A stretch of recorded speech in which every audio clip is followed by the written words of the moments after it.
கர்த்தருக்குள் பிரியமானவர்களே, ஜனவரி 14 இன்றைய பனித்துளிகளின் தலைப்பானது ஆசீர்வாதத்தை பெறும் வழி.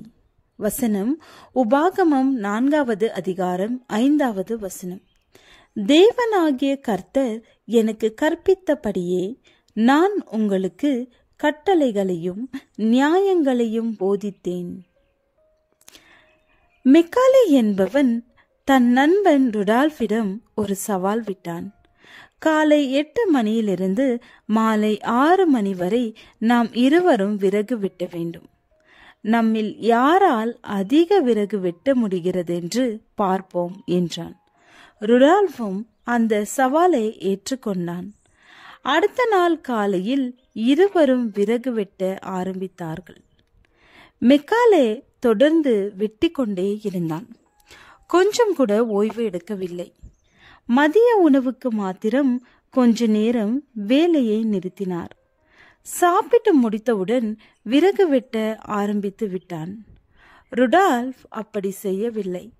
அவ்வப்போது உட்கார்ந்து ஓய்வு எடுத்தான்.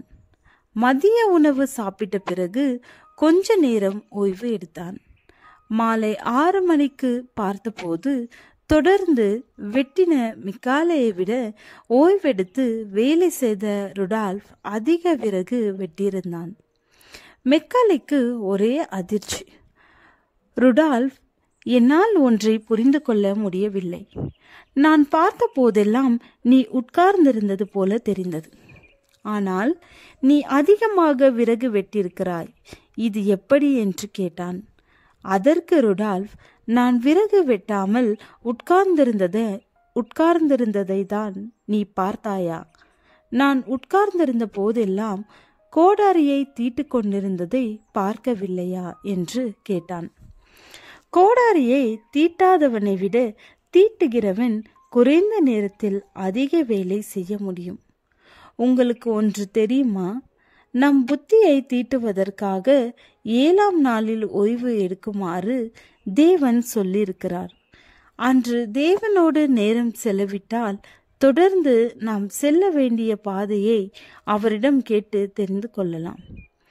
தேவன் சொல்கிறார், என் பரிசுத்த நாளாகிய ஓய்வு நாளிலே உனக்கு இஷ்டமானதை செய்யாமலும் உன் சொந்த பேச்சை பேசாமலிருந்து ஓய்வு நாளை மனமகிழ்ச்சியின் நாள் என்றும் கர்த்தருடைய பரிசுத்த நாளை மகிமையுள்ள நாள் என்றும் சொல்லி அதை மகிமையாக எண்ணுவாயாக என்பதே. ஜெபம்.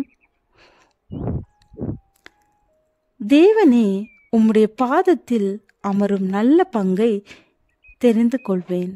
ஆமென்.